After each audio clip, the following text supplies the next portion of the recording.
Hello everyone, this is Shankar Pratap Singh and you are watching SPS Astrology।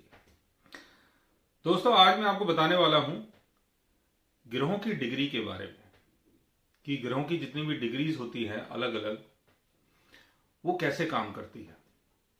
और कई बार ऐसे questions आ जाते हैं कि मेरा मून 7 डिग्री पर है और इसका इम्पैक्ट कितना होगा, क्या ये मून बहुत वीक है या मेरा मून 24 डिग्री पे है, तो क्या मेरा मून जो है बहुत स्ट्रांग है या 15 डिग्री पे है, तो कितना इसका असर होगा।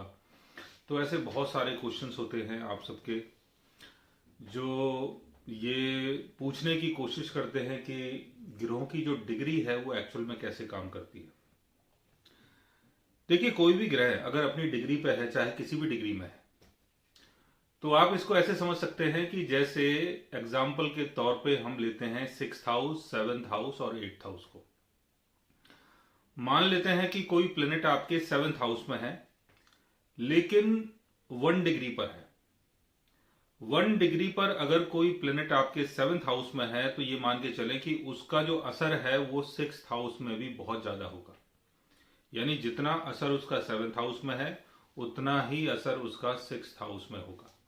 और कोई प्लेनेट अगर 29 डिग्री पर है या 27 डिग्री पर है या 28 डिग्री पर है, चाहे वो राहु है या सन है या मून है या मरकरी है, कुछ भी है, तो उसका जो असर है वो 8th हाउस में बहुत ज्यादा होगा।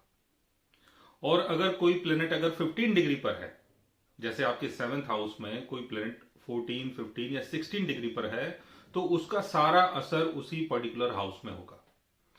तो इस तरीके से आप समझ सकते हैं कि प्लेनेट जितना इधर या उधर होगा तो उतना ही असर उसके अगल और बगल वाले घरों पे होगा। अगल और बगल मतलब साइड में, लेफ्ट में, राइट में, दोनों तरफ उसका असर होगा। जैसे 4 डिग्री में अगर कोई प्लेनेट है तो ये मान के चलें कि उसका जो असर है वो 6th हाउस में भी होगा। जैसे केतु अगर 4 डिग्री में है तो 7th हाउस को तो वो अफेक्ट करेगा ही करेगा, साथ में आपके 6th हाउस को भी अफेक्ट करेगा। और कई बार चलिए चार्ट में अगर आप ऐसा देखते हैं कि कोई प्लेनेट अगर 1 डिग्री पर है और वो आपके 7th हाउस में है, तो चलिए चार्ट में वो आपको 6th हाउस में दिखाई देगा।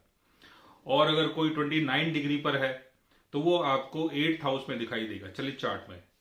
तो कई बार चलिए चार्ट से भी पता चल जाता है कि एक्चुअल में जो प्लेनेट है उसकी पोजीशन क्या है।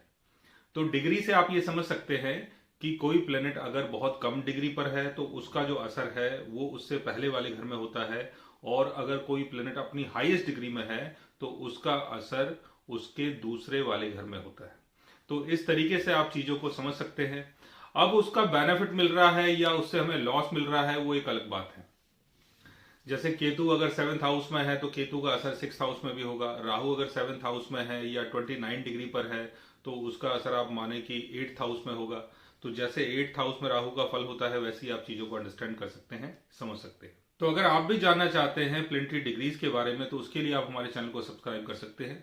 और अगर आप हमसे बात करना चाहें, कंसल्ट करना चाहें या पर्सनली हमसे मिलना चाहें तो आप हमारी वेबसाइट के थ्रू, हमारे ऐप के थ्रू हमसे मिल भी सकते हैं, बात भी कर सकते हैं, और गाइज आप हमसे कंसल्ट भी कर सकते हैं। So guys, take care, love you all and good.